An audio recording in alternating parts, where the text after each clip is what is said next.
नमस्कार। नमन India mathematics channel में आपका स्वागत है। अगर आपने अभी तक इस चैनल को सब्सक्राइब नहीं किया है तो सबसे पहले इसे सब्सक्राइब करें और साथ में बेल आइकन वाले बटन पर भी क्लिक करें ताकि आगे आने वाला हर वीडियो आप तक सबसे पहले पहुंचे।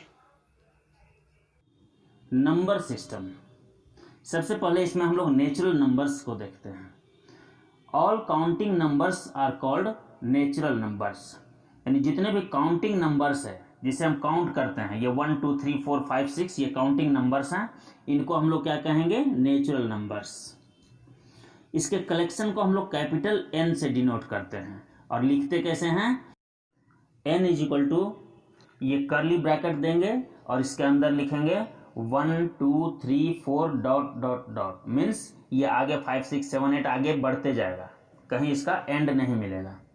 अब इसमें पूछा जाए क्वेश्चन कि सबसे छोटा नेचुरल नंबर कौन है, तो ये है 1। सबसे बड़ा नेचुरल नंबर कौन है, तो वह एग्जिस्ट नहीं करता। और टोटल कितने नंबर हैं, नेचुरल नंबर्स कितने हैं टोटल, तो ये इनफाइनाइटली मैनी है। अब देखते हैं whole numbers. All counting numbers together with zero form the collection of all whole numbers denoted by W, written as W is equal to करली ब्रैकेट में 0 1 2 3 डॉट डॉट डॉट, यानी कि सारे नेचुरल नंबर के साथ एक जीरो भी इसमें ऐड कर दें तो ये कलेक्शन जो होगा ये होल नंबर्स का कलेक्शन हो जाएगा। तो अब हम क्वेश्चन पूछ सकते हैं कि सबसे छोटा होल नंबर कौन सा है, तो ये क्लियर है कि 0 है। सबसे बड़ा होल नंबर कौन सा है, तो ये एग्जिस्ट नहीं करता। और टोटल कितनी संख्या है होल नंबर्स के, तो ये infinitely integers. All whole numbers together with negatives of natural numbers form the collection of integers, यानी कि सारे होल नंबर्स इसमें रहेंगे और उसके साथ साथ नेचुरल नंबर के निगेटिव्स, यानी नेचुरल नंबर में माइनस साइन लगा कर लिखेंगे। जो नंबर्स मिलेंगे वो सारे कलेक्शन को हम लोग इंटीजर्स कहेंगे। इसको हम लोग Z या I से डिनोट करते हैं और इसको लिखते कैसे हैं? Z इज इक्वल टू, ये करली ब्रैकेट देंगे, इसमें हम लोग यहाँ 0 हमने लिखा है, 0 के बाद ये 1 2 3 4 डॉट डॉट डॉट, ये सारे होल नंबर्स हो गए। इसके बाद इधर निगेटिव्स ऑफ नेचुरल नंबर्स लिखेंगे, तो ये हो गया -1 -2 -3 -4 और इधर डॉट डॉट डॉट हो गया, यानी कि ये इधर बढ़ते जाएगा। -4 के बाद -5 -6 -7 -8 इधर भी आएगा, इधर आगे 4 के बाद 5 6 7 8 इधर आगे बढ़ते जाएगा, यानी कि ये हो गया इंटीजर्स का कलेक्शन। अब इसमें अगर हम क्वेश्चन अराइज करें कि सबसे छोटा इंटीजर कौन सा है, तो ये एग्जिस्ट नहीं कर रहा। सबसे बड़ा इंटीजर कौन है, ये भी एग्जिस्ट नहीं कर रहा। टोटल कितनी संख्या है इंटीजर्स की, तो ये इनफाइनाइटली मैनी है। अब हम लोग देखते हैं कि इंटीजर्स को नंबर लाइन पर कैसे रिप्रेजेंट करते हैं। तो सबसे पहले हम एक लाइन ड्रॉ करेंगे, इसको XY मान लेंगे, इसमें कहीं एक पॉइंट लेंगे, मिडिल में ले सकते हैं, इसको हमने O मान लिया, यह 0 को रिप्रेजेंट कर रहा है ये पॉइंट। इसके बाद कोई भी एक मेजरमेंट ले लेंगे, उसको यूनिट डिस्टेंस मान लेंगे और उतना ही डिस्टेंस पर आगे भी हम ढेर सारे पॉइंट्स लेंगे, उसको हम लोग 1 2 3 4 5 ले लेंगे। ये राइट साइड में हो गया पॉजिटिव, और यहाँ से लेफ्ट साइड में अगर हम बढ़ते हैं तो वही डिस्टेंस, यूनिट डिस्टेंस लेते जाएंगे इसमें, और ये हो जाएगा -1 -2 -3 -4, इस तरह से आगे बढ़ते जाएगा। तो ये सारे इंटीजर्स हैं जिनको हमने नंबर लाइन पर रिप्रेजेंट किया। इसी तरह से किसी भी इंटीजर को हम लोग नंबर लाइन पर रिप्रेजेंट कर सकते हैं। रैशनल नंबर्स, यानी कि ऐसे नंबर्स जिनको कि P/Q के फॉर्म में लिख सकते हैं, जहां पर P और Q दोनों इंटीजर्स होने चाहिए और Q जो है वो 0 के इक्वल नहीं होना चाहिए, तो ऐसे नंबर्स को हम लोग रैशनल नंबर्स कहेंगे।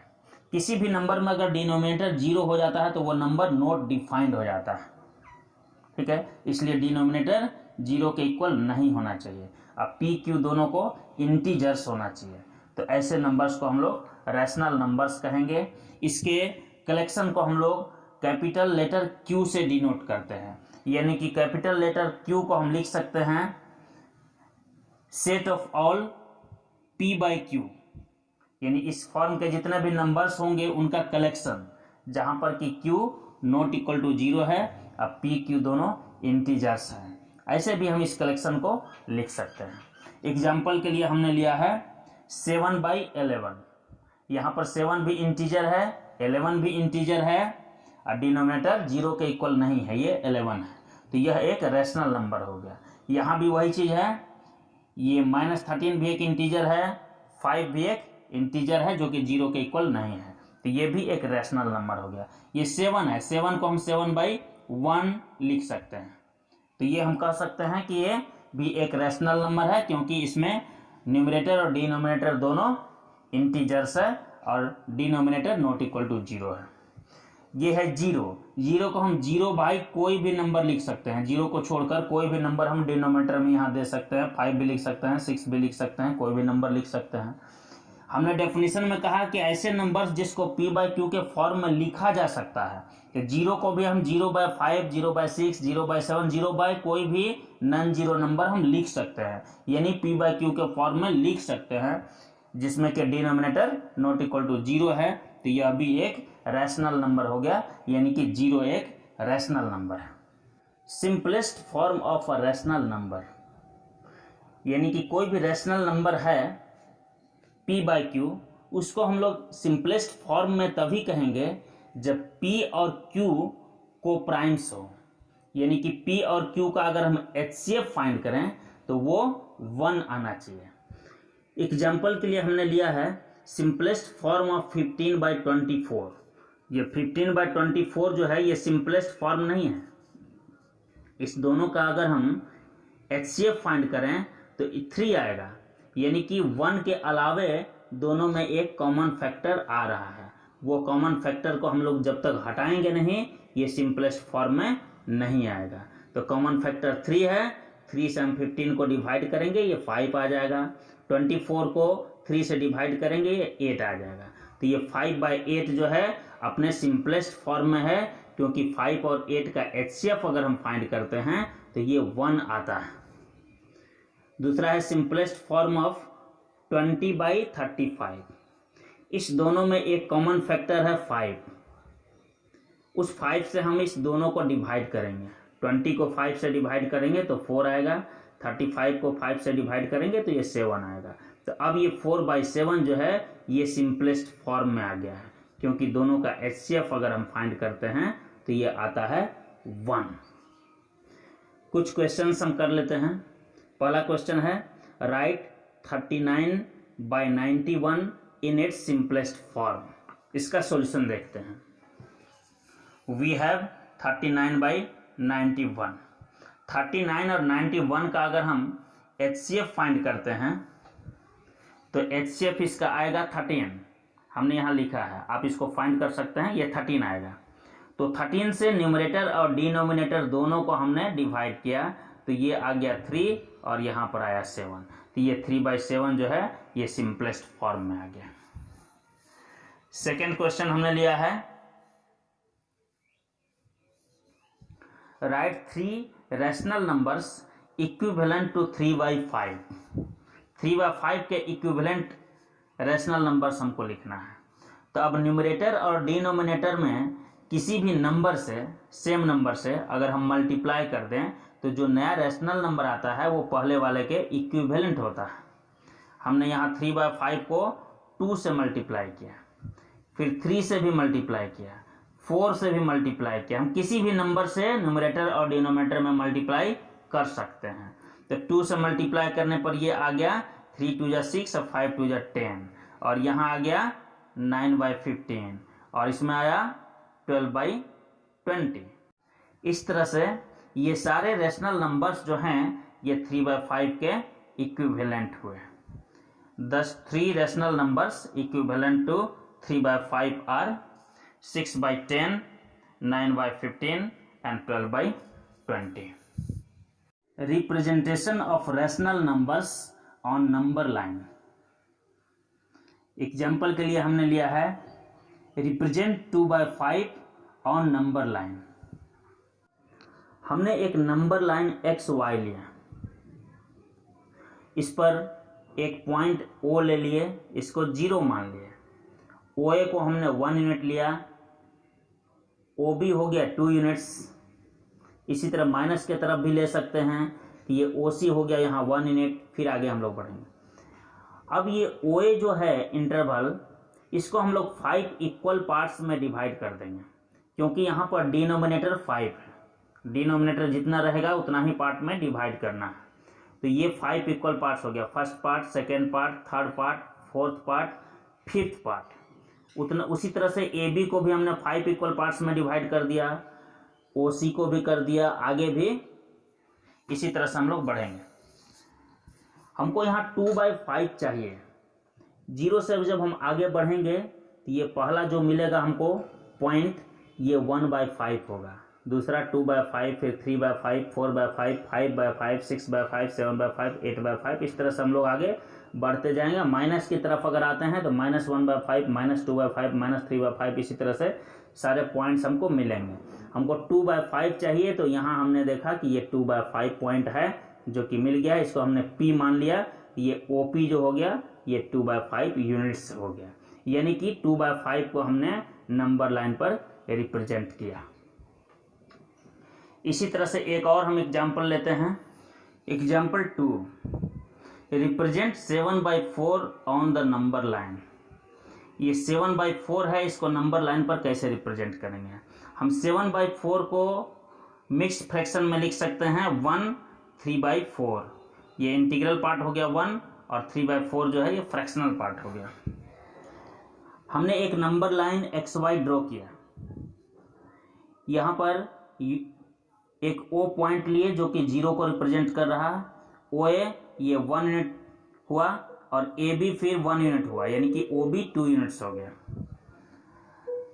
अब डिनोमिनेटर 4 है, तो हम लोग एक यूनिट इंटरवल को 4 इक्वल पार्ट्स में डिवाइड करेंगे। इसको हमने 4 पार्ट में डिवाइड किया, तो फर्स्ट पार्ट हो गया, second part, third part, fourth part, ये 4 इक्वल पार्ट्स में डिवाइड हो गया। आगे फिर AB इंटरवल को भी 4 इक्वल पार्ट्स में डिवाइड करेंगे, ये first part, second part, third part और फोर्थ पार्ट हो गया। अब ये फर्स्ट पार्ट जो हुआ ये 1/4 हो गया, सेकेंड 2/4, फिर 3/4, 4/4, 5/4, 6/4, 7/4, फिर आगे 8/4 हो सकता है। हमको 7/4 का जरूरत है, तो ये 7/4 हुआ।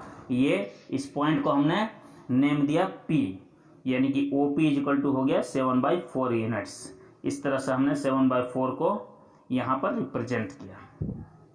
अगर दूसरे तरह से इसको चाहें हम मिक्स्ड फ्रैक्शन के हेल्प से रिप्रेजेंट करना चाहें, तो ये 1 के बाद 3/4 लेना है। इसमें इस इंटरवल को 4 इक्वल पार्ट्स में डिवाइड करने की कोई ज़रूरत नहीं है। 1 के बाद की बात चल रही है कि 1 से बड़ा नंबर है, तो 1 के बाद वाले इंटरवल को ही सिर्फ अगर हम 4 इक्वल पार्ट्स में डिवाइड कर लें, तो इसका पहला पार्ट जो होगा ये 1/4 हो जाएगा। यहाँ तक 1 हो गया, इसके आगे 1/4 हुआ। इस पॉइंट को 1/4, ये 1 2/4 और ये 1 3/4, ये 1 3/4 है, यानी 7/4। ये पॉइंट हो जाएगा 7/4। इसमें पूरे इंटरवल को डिवाइड करने की जरूरत नहीं होगी, सिर्फ ए बी के इंटरवल, बीच के इंटरवल को हम लोग अगर 4 इक्वल पार्ट्स में डिवाइड कर लें, तो ये मिक्स्ड फ्रैक्शन के हेल्प से हम आसानी से पॉइंट को खोज सकते हैं।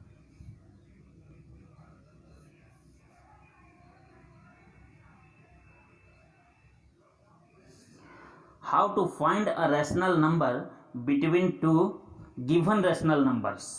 पहले से 2 रैशनल नंबर दिए रहेंगे, तो उनके बीच एक रैशनल नंबर पता करना है। वो कैसे पता करेंगे? अगर x y 2 नंबर्स दिए हुए हैं जिनमें कि x y से बड़ा है, तो x + y/2 यानी हाफ ऑफ x + y, ये एक ऐसा नंबर होगा जो कि x से छोटा होगा और y से बड़ा होगा, यानी कि x और y के बीच का एक rational number half of x + y होगा। इसको एक एग्जाम्पल से समझते हैं। A rational number between 2 and 6।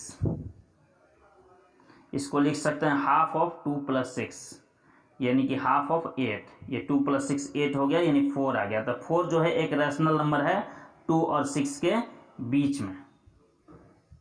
उसी तरह से a rational number between 1/2 and 1, इसको हम लिख सकते हैं 1/2 और ब्रैकेट में 1/2 + 1, जो x + y होता है उसका हाफ यहाँ पर ले लिए हैं।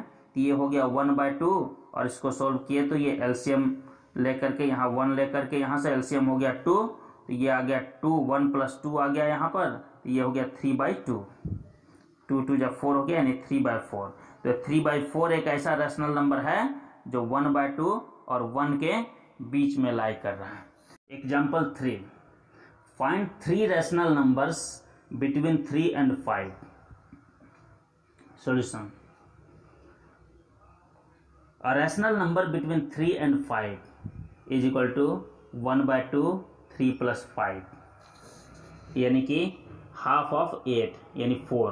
3 5 के बीच का एक रैशनल नंबर 4 मिला। हमको टोटल 3 रैशनल नंबर्स फाइंड करना है, तो एक हमको मिल गया 4। अब ये 4 और 3 के बीच में एक खोज लेंगे, 4 और 5 के बीच में एक खोज लेंगे तो 3 हो जाएगा। तो 3 और 4 के बीच का रैशनल नंबर अगर हम फाइंड करना चाहें तो हाफ ऑफ 3 + 4, इसको सोल्व कर रहे हैं तो ये आ गया 7/2, यानी कि इसको मिक्स्ड फ्रैक्शन में लिख सकते हैं 3.5। और रैशनल नंबर बिटवीन 4 and 5, फिर 4 और 5 के बीच का रैशनल नंबर देख लेते हैं तो हाफ ऑफ 4 + 5, इसको सोल्व करने पर ये 9/2 आ रहा, यानी मिक्स्ड फ्रैक्शन में 4.5 हो गया। तो इस तरह से हमको 2 और रैशनल नंबर्स मिल गया। तो टोटल हमारे पास 3 रैशनल नंबर्स मिले 3 और 5 के बीच में। कोई भी 2 पॉइंट्स इस तरह के हैं, 2 नंबर्स इस तरह के हैं, तो उनके बीच में इनफाइनाइटली मेनी रैशनल नंबर्स हो सकता है। जैसे और ज़्यादा हम फाइंड करना चाहें तो अब हम इस दोनों नंबर के बीच का एक रैशनल नंबर फाइंड कर लें, इस दोनों के बीच का एक रैशनल नंबर फाइंड कर लें, फिर इस दोनों के बीच का एक फाइंड कर लें, इसके बीच का एक फाइंड कर लें, इसके बीच का एक, मैंने इस तरह का बहुत सारे रैशनल नंबर्स हम फाइंड कर सकते हैं। यानी कोई भी 2 रैशनल नंबर के बीच में इनफाइनाइटली मेनी रैशनल नंबर्स हो सकते हैं। आज भर के लिए बस इतना ही। नेक्स्ट क्लास में हम लोग 2 रैशनल नंबर्स के बीच कई रैशनल नंबर्स फाइंड करने के 2 और मेथड्स देखेंगे।